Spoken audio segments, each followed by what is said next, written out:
गणेश और बुढ़िया माई की कथा। एक बुढ़िया थी, वह बहुत ही गरीब और दृष्टिहीन थी। उसके एक बेटा और बहू थे। वह बुढ़िया सदैव गणेश जी की पूजा किया करती थी। एक दिन गणेश जी प्रकट होकर उस बुढ़िया से बोले, बुढ़िया माँ, तू जो चाहे सो मांग ले। बुढ़िया बोली, मुझे तो मांगना नहीं आता, कैसे और क्या मांगूं? तब गणेश जी बोले, अपने बहू बेटे से पूछ कर मांग ले। तब बुढ़िया ने अपने बेटे से कहा, गणेश जी कहते हैं तू कुछ मांग ले, बता मैं क्या मांगूं? पुत्र ने कहा, माँ तू धन मांग ले। बहू से पूछा तो बहू ने कहा, नाती मांग ले। तब बुढ़िया ने सोचा कि ये तो अपने अपने मतलब की बात कर रहे हैं। अतः उस बुढ़िया ने पड़ोसन से पूछा तो उन्होंने कहा, बुढ़िया तू तो थोड़े दिन जियोगी, क्यों तू धन मांगो और क्यों नाती मांगे? तू तो अपनी आँखों की रोशनी मांग ले, जिससे तेरी जिंदगी आराम से कट जाए। इस पर बुढ़िया बोली, यदि आप प्रसन्न है तो मुझे 9 करोड़ की माया दे, निरोगी काया दे, अमर सुहाग दे, आँखों की रोशनी दे, नाती दे, पोता दे और सब परिवार को सुख दे और अंत में मोक्ष दे। यह सुनकर तब गणेश जी बोले, बुढ़िया माँ, तुमने तो हमें ठग लिया। फिर भी जो तूने मांगा है वचन के अनुसार सब तुझे मिलेगा। और यह कहकर गणेश जी अंतर ध्यान हो गए। उधर बुढ़िया माँ ने जो कुछ मांगा वह सब कुछ मिल गया। हे गणेश जी महाराज, जैसे तुमने उस बुढ़िया माँ को सब कुछ दिया वैसे ही सबको देना। समय की बात है कि विष्णु भगवान का विवाह लक्ष्मी जी के साथ निश्चित हो गया। विवाह की तैयारी होने लगी। सभी देवताओं को निमंत्रण भेजे गए, परंतु गणेश जी को निमंत्रण नहीं दिया। कारण जो भी रहा हो, अब भगवान विष्णु की बारात जाने का समय आ गया। सभी देवता अपनी पत्नियों के साथ विवाह समारोह में आए। उन सब ने देखा कि गणेश जी कहीं दिखाई नहीं दे रहे हैं। तब वे आपस में चर्चा करने लगे कि क्या गणेश जी को कोई न्योता नहीं दिया है या स्वयं गणेश जी ही नहीं आए हैं। सभी को इस बात पर आश्चर्य होने लगा। तभी सब ने विचार किया कि विष्णु भगवान से ही इसका कारण पूछा जाए। विष्णु भगवान से पूछने पर उन्होंने कहा कि हमने गणेश जी के पिता भोलेनाथ महादेव को न्योता भेजा है। यदि गणेश जी अपने पिता के साथ आना चाहते हैं तो आ जाते, अलग से न्योता देने की कोई आवश्यकता भी नहीं थी। दूसरी बात यह है कि उनको 1.25 मन मूंग, 1.25 मन चावल, 1.25 मन घी और 1.25 मन लड्डू का भोजन दिन भर में चाहिए। यदि गणेश जी नहीं आएंगे तो कोई बात नहीं, दूसरे के घर जाकर इतना सारा खाना पीना अच्छा भी नहीं लगता। इतनी वार्ता कर ही रहे थे कि किसी एक ने सुझाव दिया, यदि गणेश जी आ भी जाए तो उनके द्वारपाल बनाकर बैठा देंगे कि आप घर की याद रखना। आप तो चूहे पर बैठकर धीरे धीरे चलोगे तो बारात से बहुत पीछे रह जाओगे। यह सुझाव भी सबको पसंद आ गया तो विष्णु भगवान ने भी अपनी सहमति दे दी। होना क्या था कि इतने में गणेश जी वहां आ पहुंचे और उन्हें समझा बुझाकर घर की रखवाली करने बैठा दिया गया। बारात चल रही थी, तब नारद जी ने देखा कि गणेश जी तो दरवाजे पर ही बैठे हुए हैं, तो वे गणेश जी के पास गए और रुकने का कारण पूछा। गणेश जी कहने लगे कि विष्णु भगवान ने मेरा बहुत अपमान किया है। नारद जी ने कहने लगे कि अपनी मूसक देना को आगे भेज दे तो वह रास्ता खोद देगी, जिससे उनके वाहन धरती में धंस जाएंगे। तब आपको सम्मान पूर्वक बुलाना पड़ेगा। अब तो गणेश जी ने अपनी मूसक सेना जल्दी से आगे भेज दी और सेना ने जमीन पोली कर दी। जब बारात वहां से निकली तो रथों के पहिए धरती में धंस गए। लाख कोशिश करे परंतु पहिए नहीं निकले। सभी ने अपने अपने उपाय किए परंतु पहिए तो नहीं निकले, बल्कि जगह जगह से टूट गए। किसी की समझ में नहीं आ रहा था कि अब क्या किया जाए। तब तो नारद जी ने कहा, आप लोगों ने गणेश जी का अपमान करके अच्छा नहीं किया। यदि उन्हें मना कर लाया जाए तो आपका कार्य सिद्ध हो सकता है और यह संकट टल सकता है। शंकर भगवान ने अपने दूत नंदी को भेजा और वे गणेश जी को लेकर आए। गणेश जी का आदर सम्मान के साथ पूजन किया। तब कहीं रथ के पहिए निकले। अब रथ के पहिए निकल के परंतु टूट फूट गए तो उन्हें सुधारे गए। पास के खेत में खाती काम कर रहा था, उसे बुलाया गया। खाती अपना कार्य करने के पहले श्री गणेशाय नमः कहकर गणेश जी की वंदना मन ही मन करने लगा। देखते ही देखते खाती ने सभी पहियों को ठीक कर दिया। तब खाती कहने लगा कि हे देवताओं, आपने सर्वप्रथम गणेश जी को नहीं मनाया होगा और न ही उनकी पूजन की होगी, इसीलिए तो आपके साथ यह संकट आया है। हम तो मूर्ख अज्ञानी हैं, फिर भी पहले गणेश जी को पूजते हैं, उनका ध्यान करते हैं। आप लोग तो देवतागण हैं, फिर भी आप गणेश जी को कैसे भूल गए? अब आप लोग भगवान श्री गणेश जी की जय बोल कर जाएं तो आपके सब काम बन जाएंगे और संकट कट जाएंगे। ऐसा कहते हुए बारात वहां से चल दी और विष्णु भगवान को लक्ष्मी जी के साथ विवाह संपन्न करा के सभी सकुशल घर लौट आए। हे गणेश जी महाराज, आपने विष्णु को जैसे कारज सारियो ऐसे कारज सबको सिद्ध कर जो। बोलो गजानन भगवान की जय। एक समय की बात है, एक भाई बहन रहते थे। बहन का नियम था कि वह अपने भाई का चेहरा देखते ही खाना खाती थी। हर रोज वह सुबह उठती थी और जल्दी जल्दी सारा काम करके अपने भाई का मुंह देखने के लिए उसके घर जाती थी। एक दिन रास्ते में एक पीपल के नीचे गणेश जी की मूर्ति रखी थी। उसने भगवान के सामने हाथ जोड़कर कहा कि मेरे जैसा अमर सुहाग और मेरे जैसा अमर पीहर सबको दीजिए। यह कहकर वह आगे बढ़ जाती है। जंगल के झाड़ियों के कांटे उसके पैरों में चुभा करते थे। एक दिन भाई के घर पहुंची और भाई का मुंह देखकर बैठ गई तो भाभी ने पूछा, पैरों में क्या हो गया है? यह सुनकर उसने भाभी को जवाब दिया कि रास्ते में जंगल के झाड़ियों के गिरे हुए कांटे पांव में चुभ गए हैं। जब वह वापस अपने घर आ जाए तब भाभी ने अपने पति से कहा कि रास्ते को साफ करवा दो, आपकी बहन के पांव में बहुत सारे कांटा चुभ गए हैं। भाई ने तब कुल्हाड़ी लेकर सारी झाड़ियों को काटकर रास्ता साफ कर दिया, जिससे गणेश जी का स्थान भी वहां से हट गया। यह देखकर भगवान गुस्सा हो गए और उसके भाई के प्राण हर लिए। लोग अंतिम संस्कार के लिए जब भाई को ले जा रहे थे तब उसकी भाभी रोते हुए लोगों से कही, थोड़ी देर रुक जाओ, उसकी बहन आने वाली है, वह अपने भाई का मुंह देखे बिना नहीं रह सकती है, उसका यह नियम है। तब लोगों ने कहा, आज तो देख लेगी पर कल कैसे देखेगी?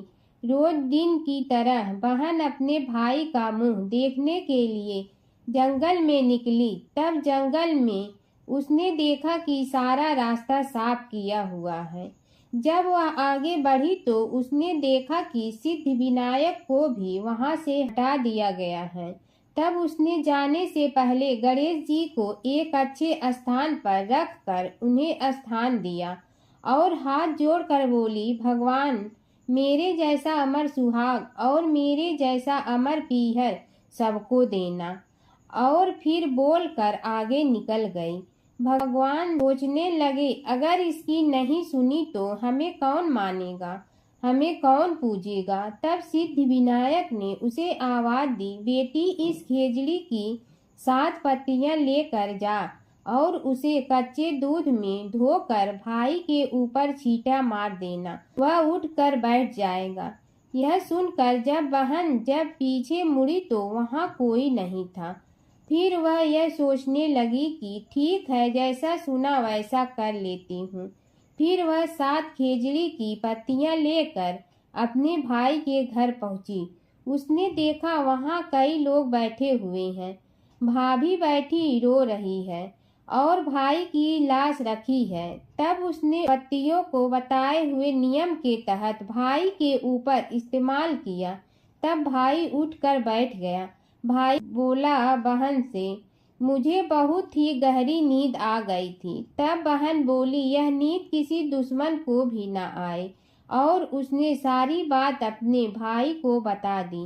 एक बार एक नगर में एक मालिन रहती थी। उसके पति चल बसे थे। उसका एक 4 साल का पुत्र था। उसकी सास कठोर हृदय की स्त्री थी। वह बहू को बहुत तकलीफ देती थी। एक दिन सास ने बहू और पोते को घर से निकाल दिया। वे दोनों रोते हुए चलते चलते एक जंगल में जा पहुंचे। वहां एक बड़े पेड़ के नीचे बैठ गए। वहां से थोड़ी दूर पर एक गणेश जी का मंदिर था। वहां बहुत लोग गणेश जी के दर्शन करने आते थे। दर्शन करके गणेश जी को प्रसाद चढ़ाते थे। फिर वह प्रसाद सबको बांट देते थे। इस प्रसाद से माँ बेटे का गुजारा होने लगा। दोनों गणेश जी की पूजा पाठ में लग गए। एक दिन उन्होंने सोचा क्यों न हम भी जंगल से फूल लाकर बेचें। वे रोज जंगल से फूल लाकर उसकी माला बनाकर बेचने लगे। साथ में पूजा की सामग्री और प्रसाद भी बेचने लगे। इससे उनको आमदनी होने लगी। गणेश जी की कृपा से आमदनी बढ़ने लगी। जल्दी ही उन्होंने एक मकान और एक दुकान बना लिया। एक राजा की लड़की मंदिर में रोज पूजा करने आती थी। मालिन के बेटे को देखकर राजकुमारी उस पर मोहित हो गई और उससे विवाह करने की सोचने लगी। उसने अपनी भाभी से अपने मन की बात कही। भाभी अनुभवी थी। उसने कहा, ये तो मालिन का बेटा है और तुम एक राजा की बेटी हो। यदि तुमने उससे विवाह किया तो तुम्हारी बहुत बेइज्जती होगी। पर राजकुमारी अपनी बात पर अड़ी रही। उसने कहा, मैंने तो प्रतिज्ञा कर ली है कि उसी से विवाह करूंगी। भाभी ने घर जाकर सारी बात राजा को बता दी। राजा ने मना नहीं किया और विवाह के लिए तैयार हो गए। उन्होंने बड़े धूमधाम से बेटी का विवाह मालिन के बेटे के साथ कर दिया। मालिन ने सबसे पहले बेटे बहू को गणेश जी के मंदिर में ले जाकर पूजा पाठ करवाया और गणेश जी का आशीर्वाद दिलवाया। इसके बाद पूरे नगर में यह बात फैल गई कि गणेश जी की पूजा करने से सब दुख कष्ट दूर हो जाते हैं। इस बात पर सुनते ही नगर के सभी लोग मंदिर आने लगे। मालिन और उसके बेटे की बिक्री और बढ़ गई। उधर उसकी सास के बुरे दिन आ गए।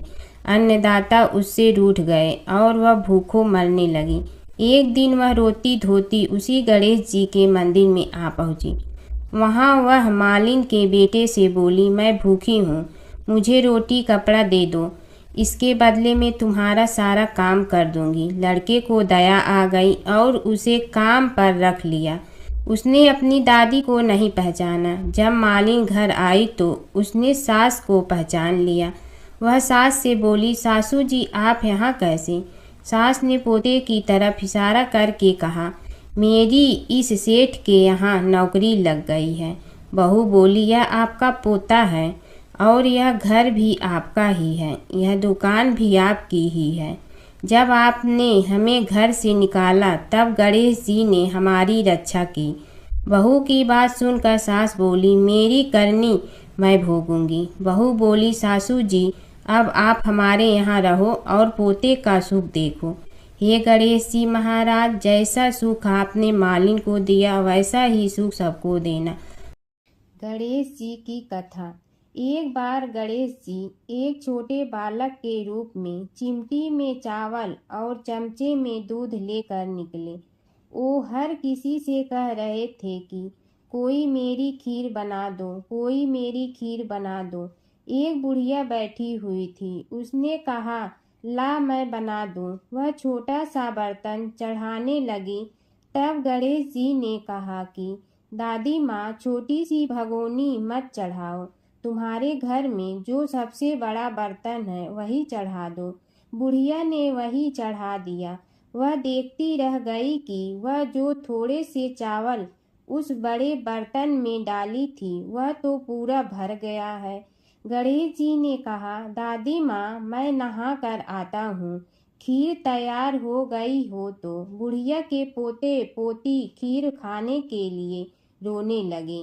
बुढ़िया ने कहा, गणेश जी तेरे भोग लगाना कहकर चूल्हे में थोड़ी सी खीर डाली और कटोरी भर भर कर बच्चों को दे दी। बुढ़िया की पड़ोसन ऊपर से देख रही थी, तो बुढ़िया ने सोचा यह चुगली कर देगी, तो एक कटोरा भर कर उसे भी पकड़ा दिया। बेटे की बहू ने चुपके से एक कटोरा खीर खाई और कटोरा चक्की के नीचे छुपा दिया। अभी भी गणेश जी नहीं आए थे। बुढ़िया को भी भूख लग रही थी। वह भी एक कटोरा खीर खाकर किवाड़ के पीछे बैठकर एक बार फिर कहा कि गणेश जी आपके भोग लगे कहकर खाना शुरू कर दिया। तभी गणेश जी आ गए। बुढ़िया ने कहा, आ जा रे गणेशिया, खीर खा ले, मैं तो तेरी ही राह देख रही थी। गणेश जी ने कहा, दादी माँ मैंने तो खीर पहले ही खा ली। बुढ़िया ने कहा, कब खाई? गणेश जी ने कहा, जब तेरे पोते पोती ने खाई तब खाई थी, जब तेरी पड़ोसन ने खाई तब खाई थी, और जब तेरी बहू ने खाई तब भी खाई थी, और जब तूने खाई तो मेरा पेट पूरा ही भर गया। बुढ़िया ने कहा, बेटा और सारी बात तो सोच, पर बहू बेचारी का तो नाम मत लो। वह तो सुबह से काम में लग रही है, उसने फिर खीर कब खाई? गणेश जी ने कहा, चाकी के नीचे देख झूठा कटोरा पड़ा है, और तूने तो मेरे भोग तो लगाया, वह तो वैसे ही खा गई। बुढ़िया ने कहा, बेटा घर की बात है, घर में ही रहने दो। अब बताओ बची हुई खीर का क्या करूं? गणेश जी ने कहा, नगरी जी जीमा दो। बुढ़िया ने पूरी नगरी जिलवा दी, फिर भी बर्तन पूरा ही भरा था। राजा को पता लगा तो बुढ़िया को बुलाया और कहा, क्यों रे बुढ़िया, ऐसा बर्तन तेरे घर पर सोवे अच्छा लगे या हमारे घर पर सोवे? बुढ़िया ने कहा, राजा जी आप ले लो। राजा जी ने खीर का बर्तन महल में मंगा लिया। लाते ही खीर में कीड़े मकोड़े बिच्छू हो गए और दुर्गंध आने लगी। यह देखकर राजा जी ने बुढ़िया से कहा, बुढ़िया बर्तन वापस ले जा, तो मुझे मेरे गणेश जी ने दिया। बुढ़िया ने बर्तन वापस लिया, लेते ही सुगंधित की हो गई। घर आकर बुढ़िया ने गणेश जी से कहा, बची हुई खीर का क्या करें? गणेश जी ने कहा, झोपड़ी के कोने में खड्डा खोद कर गाड़ दो, उसी जगह सुबह उठकर वापस खोदेगी तो धन के 2-4 पैसे मिलेंगे। ऐसा कहकर गणेश जी अंतर ध्यान हो गए। जाते समय झोपड़ी के लात मारते हुए गए तो झोपड़ी के स्थान पर महल हो गया। सुबह बहू ने फावड़ा लेकर पूरे घर को खोद दिया तो कुछ भी नहीं मिला। बहू ने कहा, सासू जी थारो गणेश जी तो झूठे हैं। सास ने कहा, बहू मारो गणेश झूठो तो नहीं है, ला मैं देखूं। वह फावड़ा लेकर खोजने लगी तो टन टन करते 2 धन के चरे घड़े निकले आए। बहू ने कहा, सासू जी गणेश जी तो साचो ही हैं।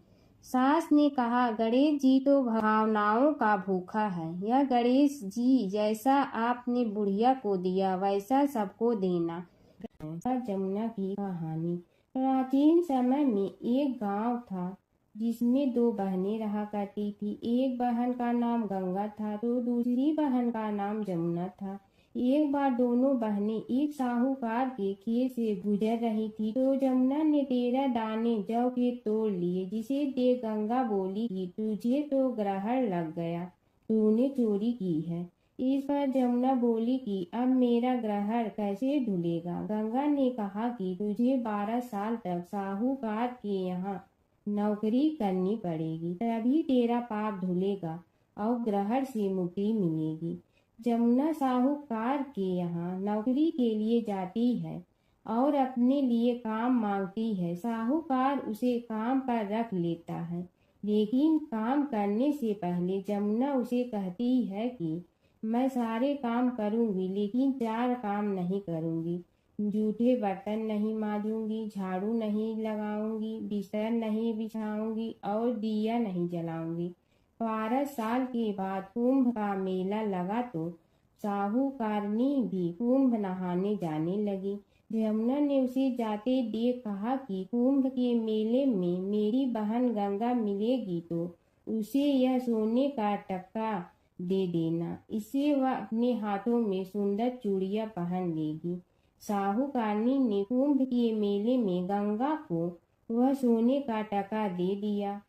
गंगा ने उनसे वह टका लेते हुए कहा कि मेरी बहन को कहना कि उसके 12 वर्ष पूरे हो गए हैं, अब वह वहां वापिस आ जा। साहूकार व साहूकारनी वापिस घर आए तब जमुना मटके में पानी भर रही थी। दोनों जमुना से बोले कि हमने सोने का वह टका तेरी बहन गंगा को दे दिया था और उसने कहा है कि तेरे 12 वर्ष पूरे हो गए हैं, इसलिए अब तुम वापिस जाओ। यह समाचार सुनते ही जमुना सहस्त्र धारा में बदल गई और बहने लगी। यमुना जी का यह रूप देखकर साहूकार और साहूकारनी परेशान हो गई थी। हमारे घर में जमुना माता ने काम किया, हमें तो अब ग्रहण लग गया है, हम यह ग्रहण कैसे उतारेंगे। जमुना भागकर गंगा माता के पास चली गई। गंगा ने जमुना से पूछा कि तुम साहूकारनी से कुछ कहकर आई हो या ऐसे ही बिना बताए आ गई। तब जमुना बोली कि मैं तो कुछ भी बताकर नहीं आई हूँ।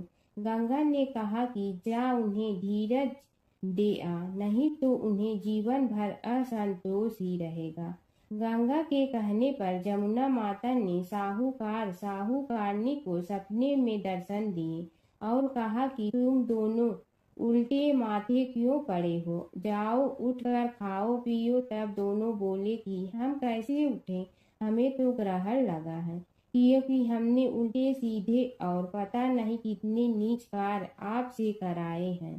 तब यमुना जी बोली कि तुम्हें ग्रहण नहीं लगा है, ग्रहण तो मुझे लगा था कि मैंने तुम्हारे खेत से 13 दाने जौ के चुराए थे। मैं तो अपना ग्रहण उतारने तुम्हारे घर आई थी। मेरा ग्रहण तुम्हारे घर में 12 वर्ष तक रहने से उतर गया है और मेरी मुक्ति हो गई है। यमुना जी ने कहा कि तुम्हें कोई ग्रहण नहीं लगा है, उल्टे मेरे 12 वर्ष तक यहाँ रहने से तुम्हारी भी मुक्ति हो गई है। यह कहकर यमुना जी स्वप्न से चली गई। दोनों उठकर देखते हैं कि उनके घर में पहले से भी अधिक धन हो गया है। हे यमुना माता, जैसे आपने साहूकार व साहूकारनी की मुक्ति कराई, वैसे ही आप अपने सभी भक्तों की करना। नगर बसेरे की कहानी। किसी गांव में एक भाट व एक जाट रहता था।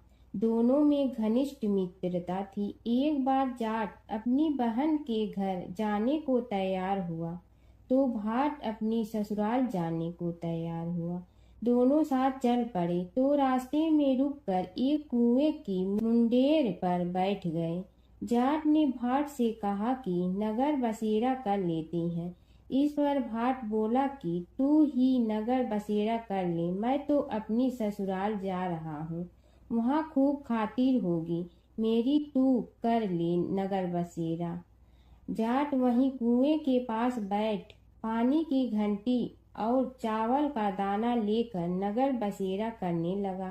नगर बसेरा करने के साथ जाट कहने लगा कि नगर बसेरा जो करे सो मल धोवे पाँव, ताता माड़ा तापसी देगी मेरी माँ, माँ देगी मावशी तेगी द्वारका का वास, मीठा मीठा घास वृंदावन का वास, 5 कुल्ठी छठी रास, मेरी जीवड़ो श्री कृष्ण के पास, डालू पानी हो जाए घी, झट से निकल जाए मेरा जी। यह सब कर कर के वह जाट बहन के पास चल पड़ा। जाट की बहन ने भाई के आने पर उसकी खातिर की खी बूरा के साथ भाई को जिमाया। दोनों ने बैठकर ढेर सारी बातें की। इधर भाट अपने ससुराल पहुंचा तो वहां आग लगी हुई थी। आग बुझाने वह भी लग गया, जिसमें हाथ मुंह भी काले हो गए और खुद भी थोड़ा सुलझ गया। ना रोटी ना पानी के लिए ही किसी ने पूछा। एक पड़ोसन आई तो उसने भाट की सास को कहा कि जमाई आया है, जरा उस आओ भगत कर लो। बुढ़िया बोली कि सब कुछ तो जल गया है, अब कहाँ से आओ भगत करूं। तब पड़ोसन ने ही भाट को एक रोटी के साथ छाछ दी। उसने वही खाकर गुजारा किया। शाम को दोनों फिर घर की ओर चल पड़े और रास्ते में मिल गए और एक दूसरे का हाल पूछा। भाट बोला कि मेरी ससुराल में तो आग लगी हुई थी, आग बुझाते मैं खुद काला हो गया हूँ, ना रोटी मिली ना पानी। जाट बोला कि मेरी तो बहुत खातिर हुई। फिर बोला कि मैंने कहा था ना कि नगर बसेरा कर ले, अब कर ले, लेकिन भाट ने फिर मना कर दिया। कहने लगा कि चाहे रोटी दे या न दे, तेरी तो माँ है, दही चूरमा का पेड़ा धरा पाएगा। भाट ने फिर नगर बसेरा नहीं किया, जाट ने कर लिया। नगर बसेरा जो करे सो मल धोए पाँव, ताता माड़ा तापसी देगी मेरी माँ, माँ देगी मावशी देगी द्वारका का वास, मीठा मीठा घास वृंदावन का वास, 5 कुल्ठी छठी रास, मेरा जी बड़ो श्री कृष्ण के पास। डालू पानी हो जाए घी, झट से निकल जाए मेरा जी, करके वह चल पड़ा। घर पहुँचते ही जाट की मौसी ने बहुत लाड प्यार किया। उधर भाट घर गया तो उसकी भैंस खो गई थी। बाप एक लाठी रखे तो दूसरी उठाए और कहने लगा कि ससुराल गया तो आग लगा दी, अब यहाँ आया तो भैंस खो दी।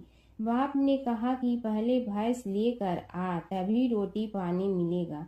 सारा दिन भाट भैंस ढूंढता रहा, लेकिन उसे भैंस नहीं मिली। जाट और भाट की मुलाकात फिर से बाजार में हो गई।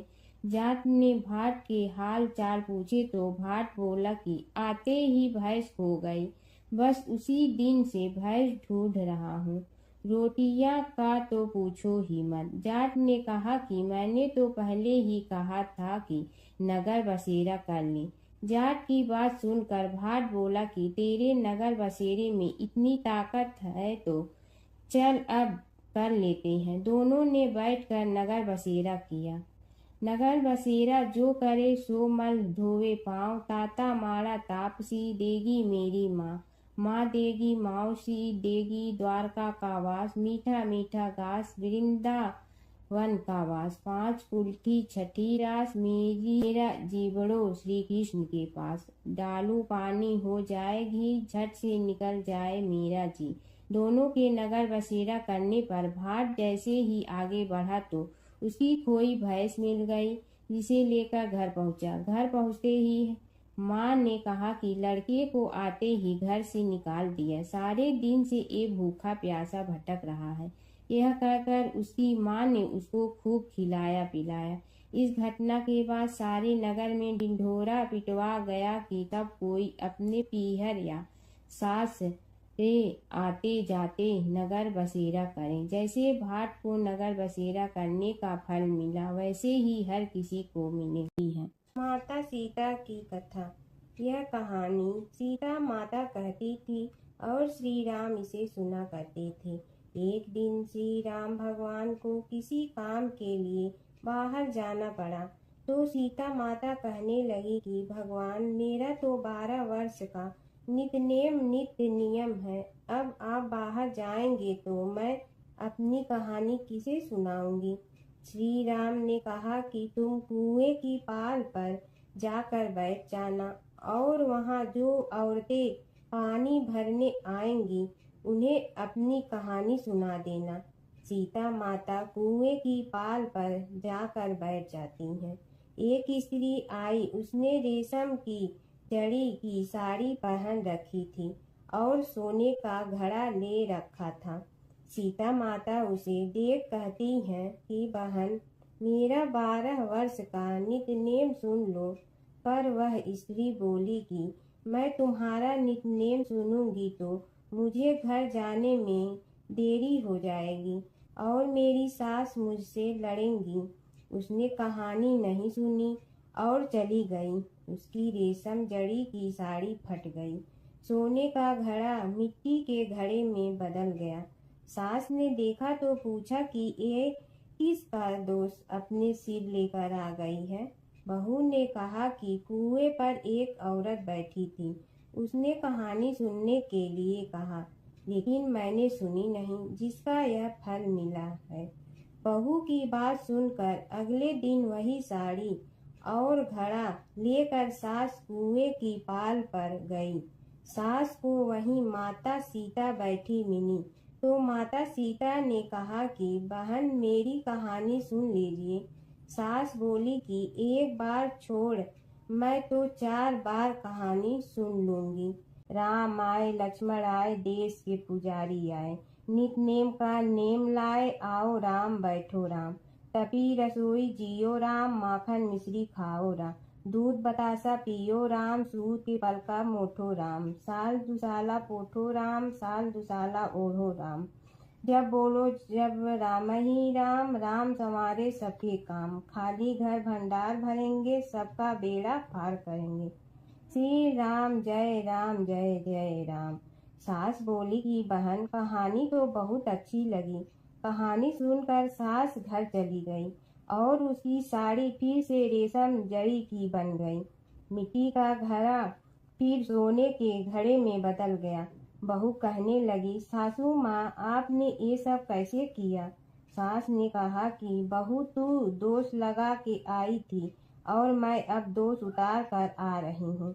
बहू ने फिर पूछा कि वह कुएं वाली स्त्री कौन है? सास बोली कि वे सीता माता थी।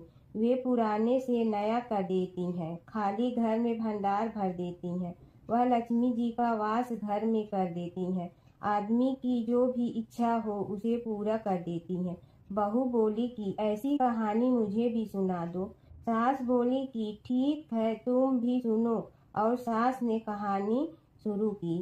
राम आए लक्ष्मण आए, देश के पुजारी आए, नित नेम का नेम लाए, आओ राम बैठो राम। तपी रसोई जियो राम, माखन मिश्री खाओ राम। दूध बतासा पियो राम, सूत के पल का मोठो राम। साल दुसाला पोठो राम, साल दुसाला ओढ़ो राम। जब बोलो जब राम ही राम, राम संवारे सबके काम। खाली घर भंडार भरेंगे, सबका बेड़ा पार करें। श्री राम जय जय राम। कहानी सुनकर बहू बोली कि कहानी तो बहुत अच्छी है। सास ने कहा कि ठीक है, इस कहानी को रोज कहा करेंगे। अब सास बहू रोज सवेरे उठती, नहाती धोती और पूजा करने के बाद नित नेम की सीता की कहानी कहती। एक दिन उनके यहाँ एक पड़ोस की औरत आई और बोली कि बहन, जरा सी आँच दे ना। तो वह बोली कि आज तो अभी हमने जलाई ही नहीं। पड़ोसन ने कहा कि तुम सुबह 4 बजे से उठकर क्या कर रही हो?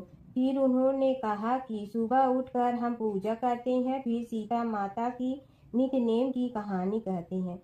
पड़ोसन ने उसकी बात सुनकर फिर कहा कि सीता माता की कहानी कहने से तुम्हें क्या मिलता है? वे बोली कि इनकी कहानी कहने से घर में भंडार भर जाते हैं, सारे काम सिद्ध होते हैं, मन की इच्छा भी पूरी हो जाती है।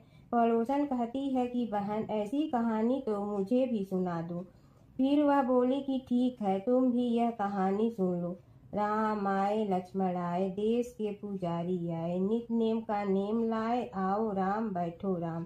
सारी कहानी सुनने के बाद पड़ोसन कहने लगी, बहन, कहानी तो मुझे बहुत अच्छी लगी।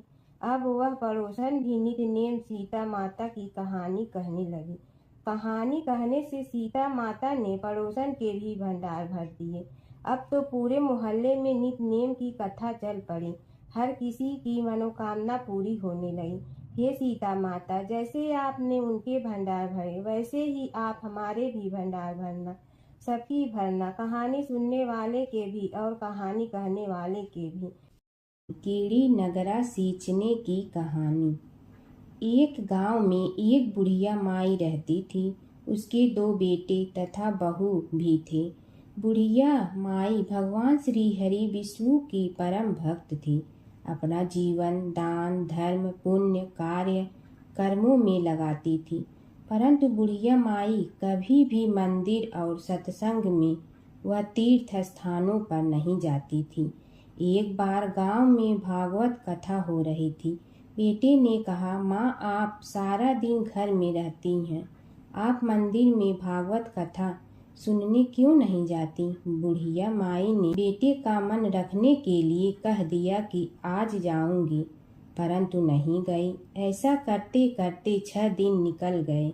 बुढ़िया माई के बेटे ने कहा, माँ आज अंतिम दिन है, आज तो कथा सुनने आपको जाना ही पड़ेगा। सारा दिन घर का काम करके बुढ़िया माई ने जाते जाते इतनी देर कर दी कि अंतिम दिन की भागवत कथा भी समाप्त हो गई। भगवान श्री हरि विष्णु सन्यासी का रूप धारण करके बुढ़िया माई के पास आए और बोले, बुढ़िया माई तुम कहाँ जा रही हो? बुढ़िया माई ने कहा, मैं भागवत कथा सुनने जा रही हूँ। तब सन्यासी रूपधारी भगवान श्री हरि विष्णु ने कहा, अब इतनी देर से क्यों जा रही हो? वहाँ तो अब कथा समाप्त हो गई है, अब वहाँ जाकर क्या करोगी? बुढ़िया माई ने कहा, अब घर से निकली हूँ तो जाकर ही रहूंगी।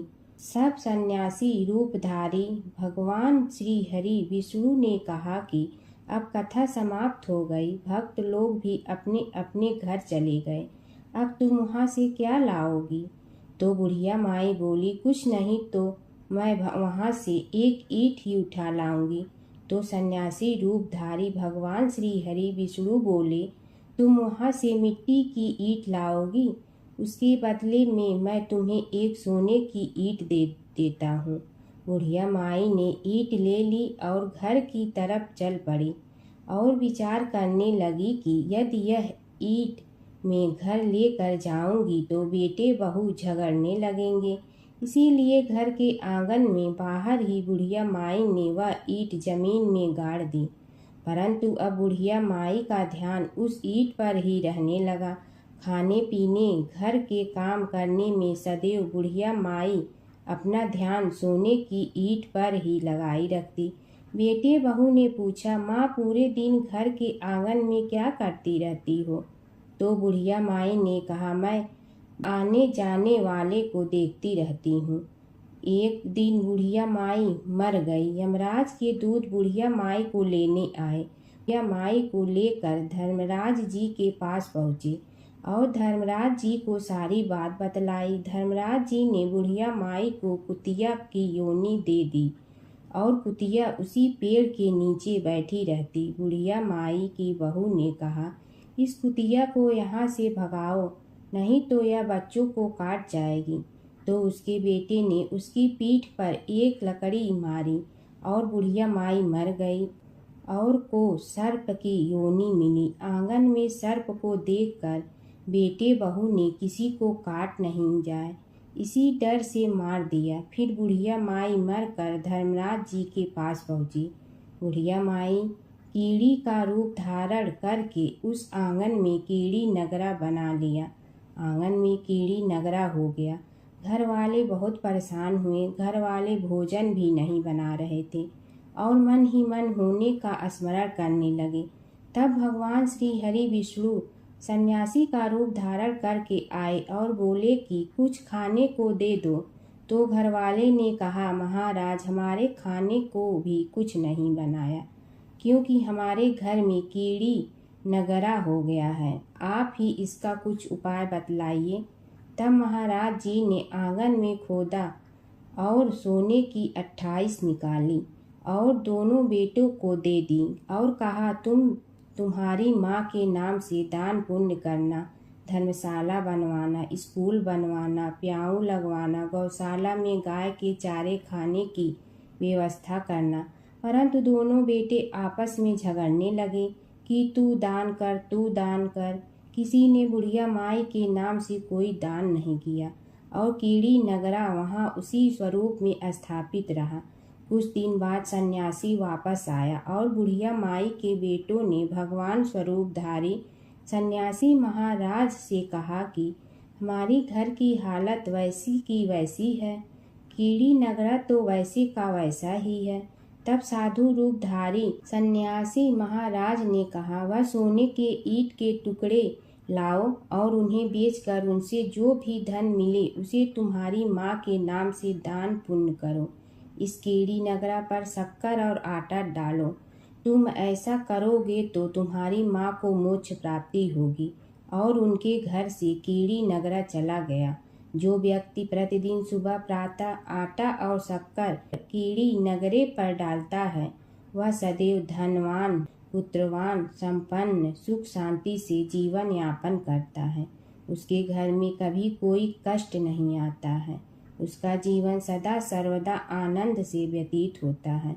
उसके परिवारजन उसे अत्यधिक स्नेह प्रदान करते हैं। कीड़ी नगरा प्रतिदिन सींचने से जुड़ी नगरी की कहानी सुनने से, दान पुण्य व धर्म कार्यों में रुचि लगाने से जीवन उत्तम हो जाता है। प्राचीन काल की बात है। नैमिषारण्य क्षेत्र में ऋषि, महर्षि और साधु संतों का समाज जुड़ा था। उसमें श्री सूत जी भी विद्यमान थे। शौनक जी ने उनकी सेवा में उपस्थित होकर निवेदन किया कि हे अज्ञान रूप घोर तिमिर को नष्ट करने में करोड़ों सूर्यों के समान प्रकाशमान श्री सूत जी हमारे कानों के लिए अमृत के समान जीवन प्रदान करने वाले कथा तत्व का वर्णन कीजिए। हे सूत जी, हमारे हृदयों में ज्ञान के प्रकाश की वृद्धि तथा भक्ति, वैराग्य और विवेक की उत्पत्ति जिस कथा से हो सकती हो, वह हमारे प्रति कहने की कृपा कीजिए। शौनक जी की जिज्ञासा से सूत जी बड़े प्रसन्न हुए। पुरातन इतिहासों के स्मरण से उनका शरीर पुलकायमान हो रहा था। वे कुछ देर उसी स्थिति में विराजमान रहकर कुछ विचार करते रहे और अंत में बोले, शौनक जी, इस विषय में आपके चित्त में बड़ी जिज्ञासा है। आप धन्य हैं जो सदैव ज्ञान की प्राप्ति में तत्पर रहते हुए विभिन्न पुराण कथाओं की जिज्ञासा रखते हैं। आज मैं आपको ज्ञान के परम स्रोत रूप श्री गणेश जी का जन्म कर्म रूप चरित्र सुनाऊंगा। गणेश जी से ही सभी ज्ञानों, सभी विद्याओं का उद्भव हुआ है। अब आप सावधान चित्त से विराजमान हो। श्री गणेश जी के ध्यान और नमस्कार पूर्वक उनका चरित्र श्रवण करें। नमस्तस्मै गणेशाय ब्रह्मा विद्या प्रदायिनी यनागस्त्यसमः साक्षात विघ्न सागर सोषणे। कैसे हैं वे श्री गणेश जो सभी प्रकार की ब्रह्म विद्याओं को प्रदान करने वाले, अर्थात ब्रह्मा के सगुण और निर्गुण स्वरूप पर प्रकाश डालने और जीव ब्रह्मा का अभेद प्रतिपादन करने वाली विद्याओं के दाता हैं। वे विघ्नों के समुद्रों को महर्षि अगस्त्य के समान शोषण करने में समर्थ हैं। इसलिए उनका नाम विघ्न सागर शोषक के नाम से प्रसिद्ध है। मैं उन भगवान श्री गणेश जी को नमस्कार करता हूँ। प्रथम पूजा के अधिकारी श्री गणेश जी, यह कहकर सूत जी कुछ समय के लिए मौन हो गए और फिर बोले, शौनक जी, भगवान गणेश जी ही सर्वप्रथम पूजा प्राप्ति के अधिकारी हैं। किसी भी देवता की पूजा करो, पहले उनकी पूजा करो। शौनक जी ने निवेदन किया, हे भगवान, हे सूत, सर्वप्रथम यह बताने की कृपा कीजिए कि गणेश जी को प्रथम पूजा का अधिकार किस प्रकार प्राप्त हुआ। इस विषय में मेरी बुद्धि मोह को प्राप्त हो रही है कि सृष्टि रचयिता ब्रह्मा जी, पालन करता भगवान नारायण और संहार करता शिव जी में से किसी को प्रथम पूजा का अधिकारी क्यों नहीं माना गया। यह त्रिदेव ही तो सबसे बड़ा देवता माने जाते हैं। सूत जी ने कहा, शौनक जी, यह भी एक रहस्य ही है। देखो, अधिकार मांगने से नहीं मिलता, इसके लिए योग्यता होनी चाहिए। संसार में अनेकों देवी देवताएं पूजे जाते हैं। पहले जो जिसका इष्ट देव होता है वह उसी की पूजा किया करता है। इससे बड़े देवताओं के महत्व में कमी आने की आशंका उत्पन्न हो गई। इस कारण देवताओं में परस्पर विवाद होने लगा। वे उसका निर्णय प्राप्त करने के लिए शिव जी के पास पहुँचे और प्रणाम करके पूछने लगे, प्रभु, हम सब में प्रथम पूजा का अधिकारी कौन है? शिव जी सोचने लगे कि किसे प्रथम पूजा का अधिकारी माने। तभी उन्हें एक युक्ति सूझी। बोले, देवगण, इसका निपटारा बातों से नहीं तथ्यों से होगा। इसके लिए एक प्रतियोगिता रखनी होगी, शिव की परिक्रमा करने की प्रतियोगिता। देवगण उनका मुख देखने लगे, शंकित हृदय से सोचने लगे कि कैसी प्रतियोगिता रहेगी। यह शिव जी ने उनके मन के भाव ताड़ लिए, इसलिए सांत्वना भरे शब्दों में बोले, घबराओ मत, कोई कठिन परीक्षा नहीं ली जाएगी। बस इतना ही कि सभी अपने अपने वाहनों पर चढ़कर संसार की परिक्रमा करो और फिर यहाँ लौट आओ। जो पहले लौटेगा वही सर्वप्रथम पूजा का अधिकारी होगा। अब क्या देर थी, सभी अपने अपने वाहन पर चढ़कर दौड़ पड़े। किसी का वाहन गजराज था तो किसी का सिंह, किसी का भैंसा तो किसी का मृग, किसी का हंस तो किसी का उल्लू, किसी का अश्व तो किसी का श्वान। अभिप्राय यह है कि वाहनों को विविधता के दर्शन उस समय जितने भले प्रकार से हो सकते थे उतने अन्य समय में नहीं। सबसे गया बीता वाहन गणेश जी का था मूषक, उससे चूहा भी कहते हैं। ऐसे वाहन के बल भरोसे इस प्रतियोगिता में सफल होना तो क्या, सम्मिलित होना भी हास्यास्पद है। गणेश जी ने सोचा, छोड़ो, क्या होगा प्रतियोगिता में भाग लेने से, हम तो यहाँ बैठे रहकर ही तमाशा देखेंगे। वे बहुत देर तक विचार करते रहे। अंत में उन्हें एक युक्ति सूझी। शिव जी स्वयं ही जगदाता हैं, यह संसार उन्हीं का प्रतिबिंब है, तब क्यों न इन्हीं की परिक्रमा कर ली जाए। इनकी परिक्रमा करने से ही संसार की परिक्रमा हो जाएगी। ऐसा निश्चय कर उन्होंने मूषक पर चढ़कर शिव जी की परिक्रमा की और उनके समक्ष जा पहुँचे। शिव जी ने कहा, तुमने परिक्रमा पूर्ण कर ली? उन्होंने उत्तर दिया, जी हाँ। शिव जी सोचने लगे कि इसे तो यहीं घूमते हुए देखा, फिर परिक्रमा कैसे कर आया। देवताओं का परिक्रमा करके लौटना आरंभ हुआ और उन्होंने गणेश जी को वहां बैठे देखा तो माथा ठनक गया। फिर भी साहस करके बोले, अरे तुम विश्व की परिक्रमा के लिए नहीं गए? गणेश जी ने कहा, अरे मैं कब का यहाँ आ गया। देवता बोले, तुम्हें तो कहीं भी नहीं देखा। गणेश जी ने उत्तर दिया, देखते कहाँ से, समस्त संसार शिव जी में विद्यमान है। इनकी परिक्रमा करने से ही संसार की परिक्रमा पूर्ण हो गई। सूत जी बोले, शौनक, इस प्रकार गणेश जी ने अपनी बुद्धि के बल पर ही विजय प्राप्त कर ली। उनका कथन सत्य था, इसलिए कोई विरोध करता भी तो कैसे।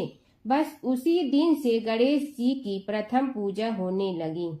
सूत जी बोले, हे शौनक जी, यह एक तथ्य है कि गणेश जी ही उसके पात्र हैं। वे बड़े देवता का भी कार्य सिद्धि में विघ्न उपस्थित होने पर उन विघ्न राज का आश्रय न लिया हो। हे शौनक, वे देव भी बड़े दयालु हैं। नाम तो शिव जी का ही आशुतोष है, किंतु वे सर्वात्मा और सर्वरक्षक प्रभु तो शिव जी की अपेक्षा भी शीघ्र ही प्रकट हो जाते हैं। उनका भक्त कभी किसी संकट में नहीं पड़ता। यदि प्रारब्ध वशात कभी किसी विपत्ति में पड़ भी जाता है तो गणेश्वर की उपासना करने पर उनके अनुग्रह से उनके समस्त दुख दूर होकर परम सुख की प्राप्ति होती है। शौनक ने कहा, हे सूत जी, हे महाभाग, हे प्रभु, मैं गणेश जी के विभिन्न चरित्रों का अध्ययन करना चाहता हूँ, तो मुझे बताइए कि किस ग्रंथ का अवलोकन करूँ। हे दयामय, आपको तो उनके समस्त चरित्र विदित है कि यदि आप ही उन्हें सुनाने की कृपा करें तो मेरा अत्यधिक उपकार होगा। सूत जी बोले, हे शौनक भगवान, गणेश्वर के इतने चरित्र हैं कि उन सब का कथन इस जीवा से संभव नहीं, क्योंकि प्रभु अनंत, प्रभु चरित अनंता वाली बात समस्त विद्वान ऋषि मुनि कहते हैं। फिर भी गणेश जी प्रथम पूजा के अधिकारी होने के कारण समस्त देव चरित्रों में जुड़े हुए हैं, इसलिए उनका प्रभाव भी सर्वाधिक व्यापक है। हे मुने, हे शौनक, वे भगवान सर्व समर्थ हैं। वे सभी का तिरस्कार करने में समर्थ हैं, किंतु उनका तिरस्कार कोई भी नहीं कर सकता। यह त्रिलोक्य उन्हीं भगवान के संकेत पर नित्य करता है। इसकी समस्त क्रियाएं उन्हीं की इच्छा पर आश्रित हैं। हे शौनक भगवान गणेश्वर स्वयं कहते हैं, शिवे विष्णु च शक्तौ च सूर्ये मयि निराधिप यो भेद बुद्धियोगः स सम्य योगो मतो मम। हे नरेश्वर, हे वरेण्य, शिव, विष्णु, शक्ति, सूर्य और मुझ गणेश में जो अभेद बुद्धि योग है, मेरे मत में वही सम्यक योग है। इससे यह भी सिद्ध है कि समस्त देवता उन्हीं के स्वरूप हैं। वे ही भगवान विभिन्न कार्य रूपों के अनुसार अपना भिन्न भिन्न नाम रखते हैं। हे मुनि श्रेष्ठ, उन सब देवताओं के चरित्र भी उन्हीं गणराज के चरित्र हैं। यद्यपि सब चरित्र एक ही ग्रंथ में मिलने में संभव नहीं है, फिर भी गणेश्वर के अनेकों प्रमुख चरित्रों का वर्णन गणेश पुराण में हुआ है। राजा सोमकांत का वृतांत कथन। शौनक जी ने पूछा, हे प्रभु, गणेश पुराण का आरंभ किस प्रकार हुआ, यह मुझे बताने की कृपा करे। इस पर सूत जी ने कहने लगे, हे शौनक, यद्यपि गणेश पुराण है तो बहुत प्राचीन, क्योंकि भगवान गणेश्वर तो आदि हैं। न जाने कब से गणेश जी अपने उपासकों पर कृपा करते चले आ रहे हैं। उनके अनंत चरित्र हैं, जिनका संग्रह एक महापुराण का रूप ले सकता है।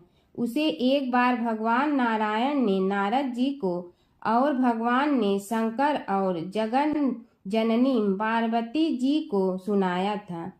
बाद में वही पुराण संक्षेप रूप में ब्रह्मा जी ने महर्षि वेद व्यास को सुनाया और फिर व्यास जी ने महर्षि भृगु को सुनाया। भृगु ने कृपा करके सौराष्ट्र के एक राजा सोमकांत को सुनाया था।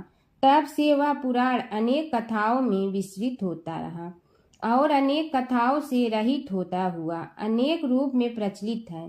शौनक जी ने पूछा, भगवान, आप यह बताने का कष्ट करें कि राजा सोमकांत कौन था। उसने महर्षि से गणेश पुराण का श्रवण कहाँ किया था, उस पुराण के श्रवण से उसे क्या क्या उपलब्धियां हुई। हे नाथ, मुझे श्री गणेश्वर की कथा के प्रति उत्कंठा बढ़ती ही जा रही है। सूत जी बोले, हे शौनक, सौराष्ट्र के देवनगर नाम की एक प्रसिद्ध राजधानी थी। वहाँ का राजा सोमकांत था। वह अपनी प्रजा का पुत्र के समान पालन करता था।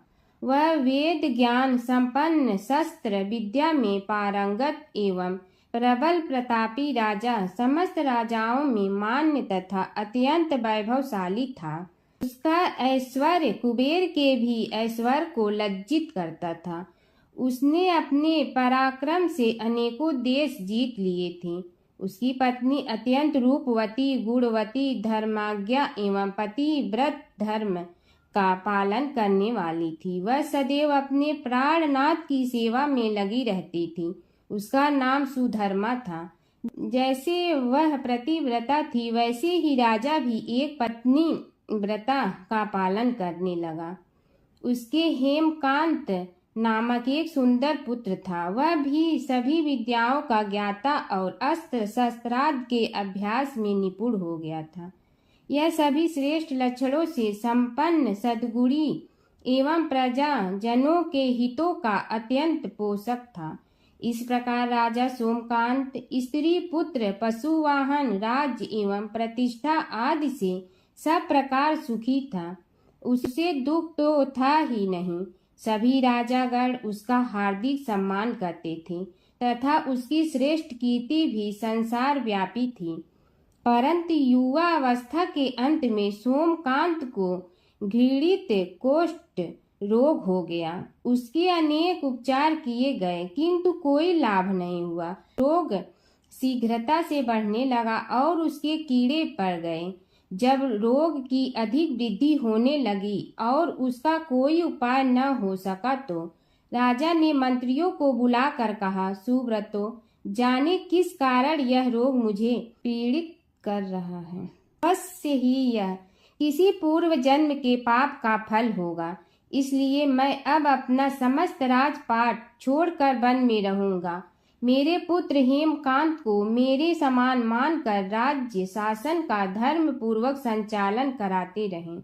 यह कहकर राजा ने शुभ दिन दिखवाकर अपने पुत्र हेमकांत को राज्य पद पर अभिषेक किया और अपनी पत्नी सुधर्मा के साथ निर्जन वन की ओर चल दिया। प्रजापालक राजा के वियोग में समस्त प्रजा जन अश्रु बहाते हुए उनके साथ चले गए।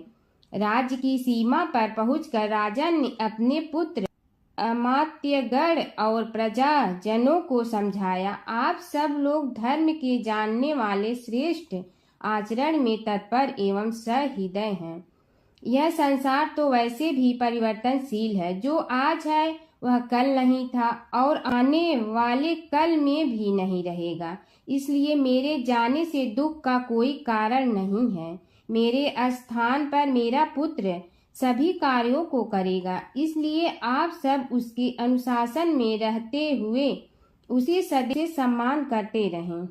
फिर पुत्र से कहा, बेटा, यह स्थिति सभी के समझ आती रही है। हमारे पूर्व पुरुष भी परंपरागत रूप से वृद्धावस्था आने पर वन में जाते रहे हैं। मैं कुछ समय पहले ही वन में जा रहा हूँ तो कुछ पहले या पीछे जाने में कोई अंतर नहीं पड़ता। यदि कुछ वर्ष बाद जाऊं तब भी मोह का त्याग करना ही होगा। इसलिए हे वत्स, तुम दुखित मत हो और मेरी आज्ञा मानकर राज्य शासन को ठीक प्रकार चलाओ। ध्यान रखना, क्षत्रिय धर्म का कभी त्याग न करना और प्रजा को सदा सुखी रखना। इस प्रकार राजा सोमकांत ने सभी को समझा बुझाकर वहां से वापस लौट आया और स्वयं अपनी पतिव्रता भार्या के साथ वन में प्रवेश किया। पुत्र हेमकांत के आग्रह से उसने सुबल और ज्ञान गम्य नामक 2 आत्माओं को भी साथ ले लिया। उन सब ने एक समतल एवं सुंदर स्थान देखकर वहां विश्राम किया।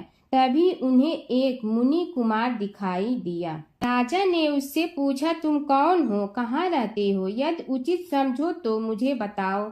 मुनि बालक ने कोमल बाड़ी में कहा, मैं महर्षि भृगु का पुत्र हूँ। मेरा नाम च्यवन है। हमारा आश्रम निकट में ही है। अब आप भी अपना परिचय दीजिए। राजा ने कहा, मुनि कुमार, आपका परिचय पाकर मुझे बड़ी प्रसन्नता हुई। मैं सौराष्ट्र के देवनगर नामक राज्य का अधिपति रहा हूँ। अब अपने पुत्र को राज्य देकर मैंने अरण्य की शरण ली है। मुझे कुष्ठ रोग अत्यंत पीड़ित किए हुए हैं। उसकी निवृत्ति का कोई उपाय करने वाला हो तो कृपा कर मुझे बताइए। मुनि कुमार ने कहा, मैं अपने पिताजी से अपना वृत्तांत कहता हूँ, फिर वे जैसा कहेंगे आपको बताऊंगा। यह कहकर मुनि बालक चला गया और कुछ देर में ही आकर बोला, राजन, मैंने आपका वृत्तांत अपने पिताजी को बताया। उनकी आज्ञा हुई है कि आप सब मेरे साथ आश्रम में चलकर उनसे भेंट करें, तभी आपके रोग के विषय में भी विचार किया जाएगा। राजा सोमकांत के पूर्व जन्म का वृत्तांत भृगु द्वारा वर्णन। राजा अपनी पत्नी और अमात्यों के सहित च्यवन के साथ साथ भृगु आश्रम में जा पहुंचा और उन्हें प्रणाम कर बोला, हे भगवान, हे महर्षि, मैं आपकी शरण हूँ। आप मुझ कुष्ठी पर कृपा कीजिए। महर्षि बोले, राजन, यह तुम्हारे किसी पूर्व जन्म कृत पाप का ही उदय हो गया है। इसका उपाय मैं विचार करके बताऊंगा। आज तो तुम सब स्नान आज से निवृत्त होकर रात्रि विश्राम करो। महर्षि की आज्ञा अनुसार सबने स्नान भोजन आदि के उपरांत रात्रि व्यतीत की और प्रातः काल स्नान आदि नित्य कर्मों से निवृत्त होकर महर्षि की सेवा में उपस्थित हुए। महर्षि ने कहा, राजन, मैंने तुम्हारे पूर्व जन्म का वृत्तांत जान लिया हूँ और यह भी विदित कर लिया है कि किस पाप के फल से तुम्हें इस रोग की प्राप्ति हुई है। यदि तुम चाहो तो उसे सुना दूं। राजा ने हाथ जोड़कर निवेदन किया, बड़ी कृपा होगी मुनिनाथ, मैं उसे सुनने के लिए उत्कंठित हूँ। महर्षि ने कहा, तुम पूर्व जन्म में एक धनवान वैश्य के लाडले पुत्र थे। वह वैश्य विंध्याचल के निकट कौलहार नामक ग्राम में निवास करता था। उसकी पत्नी का नाम सुलोचना था। तुम उसी वैश्य दंपत के पुत्र हुए। तुम्हारा नाम कामद था। तुम्हारा लालन पालन बड़े लाड चाव से हुआ।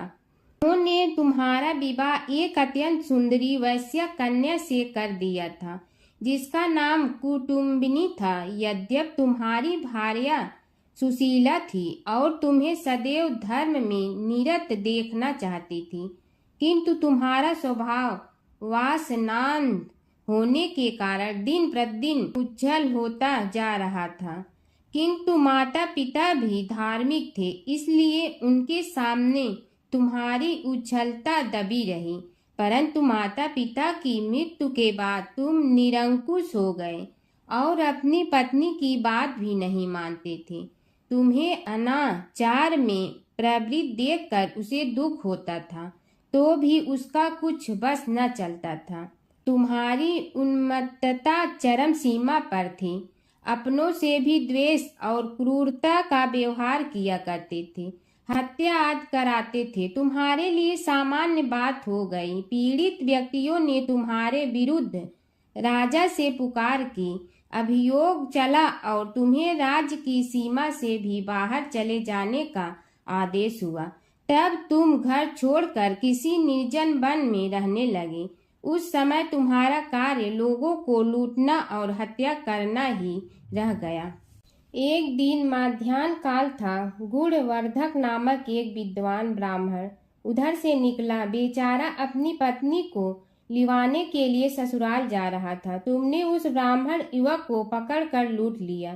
प्रतिरोध करने पर उसे मारने लगे तो वह चित्कार करने लगा, मुझे मत मार, मत मार, देख मेरा दूसरा विवाह हुआ है। मैं पत्नी को लेने के लिए जा रहा हूँ। किंतु तुम तो क्रोधवश में ऐसे लीन हो रहे थे कि तुमने उसकी बात सुनकर भी नहीं सुनी। जब उसे मारने लगे तो उसने श्राप दे दिया, अरे हत्यारे, मेरी हत्या के पाप से तो सहस्त्र कल्प तक घोर नरक भोगोगे। तुमने उसकी कोई चिंता न की और सिर काट लिया। राजन, तुमने ऐसी एक नहीं बल्कि अनेक निरीह हत्याएं की थी, जिनकी गणना करना भी पाप है। इस प्रकार इस जन्म में तुमने घोर पाप कर्म किए थे, किंतु बुढ़ापा आने पर जब अशक्त हो गए तब तुम्हारे साथ जो क्रूर कर्मा थे वे भी किनारा कर गए। उन्होंने सोच लिया कि अब तो इसे खिलाना भी पड़ेगा, इसलिए मरने दो यहीं।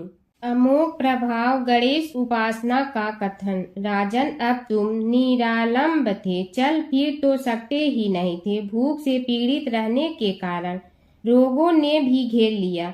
उधर से जो कोई निकलता तुम्हें घृणा की दृष्टि से देखता हुआ चला जाता। तब तुम आहार की खोज में बड़ी कठिनाई से चलते हुए एक जीर्ण शीर्ण देवालय में पहुंचा। उसमें भगवान गणेश्वर की प्रतिमा विद्यमान थी। तब न जाने किस पुण्य के उदय होने से तुम्हारे मन में गणेश जी के प्रति भक्ति भाव जागृत हुआ। तुम निराहार रहकर उनकी उपासना करने लगे। उससे तुम्हें सब कुछ मिला और रोग भी कम हुआ। राजन, तुमने अपने साथियों की दृष्टि बचाकर बहुत सा धन एक स्थान पर गाड़ दिया था। अब तुमने उस धन को उसे देवालय के जीर्णोद्धार में लगाने का निश्चय किया। शिल्पी बुलाकर उस मंदिर को सुंदर और भव्य बनवा दिया। इस कारण कुख्याति सुख्याति में बदलने लगी। फिर यथा समय तुम्हारी मृत्यु हुई। यमदूतों ने पकड़कर तुम्हें यमराज के समक्ष उपस्थित किया। यमराज तुमसे बोले, जीव, तुमने पाप और पुण्य दोनों ही किए हैं और दोनों का ही भोग तुम्हें भोगना है, किंतु पहले पाप का फल भोगना चाहते हो पुण्य का। इसके उत्तर में तुमने प्रथम अपने पुण्य कर्मों के भोग की इच्छा प्रकट की और इसीलिए उन्होंने तुम्हें राजकुल में जन्म लेने के लिए भेज दिया। पूर्व जन्म में तुमने भगवान गणाध्यक्ष का सुंदर एवं भव्य मंदिर बनवाया था, इसलिए तुम्हें सुंदर देह की प्राप्ति हुई। यह कहकर महर्षि भृगु कुछ रुके। उन्होंने देखा कि राजा को इस वृतांत पर शंका हो रही है। तभी महर्षि के शरीर में असंख्य विकराल पक्षी उत्पन्न होकर राजा की ओर झपटे।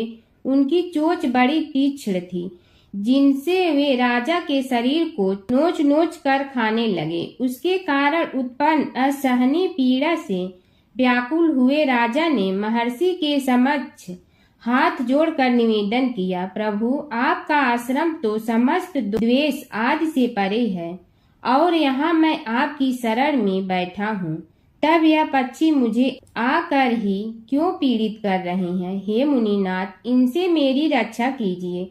महर्षि ने राजा के अंतर्वचन सुनकर सांत्वना देते हुए कहा, राजन, तुमने मेरे वचनों में शंका की थी और जो मुझ सत्यवादी के कथन में शंका करते हैं, उसे खाने के लिए मेरे शरीर से इसी प्रकार पक्षी प्रकट हो जाते हैं, जो कि मेरे हुंकार करने पर भस्म हो जाया करते हैं।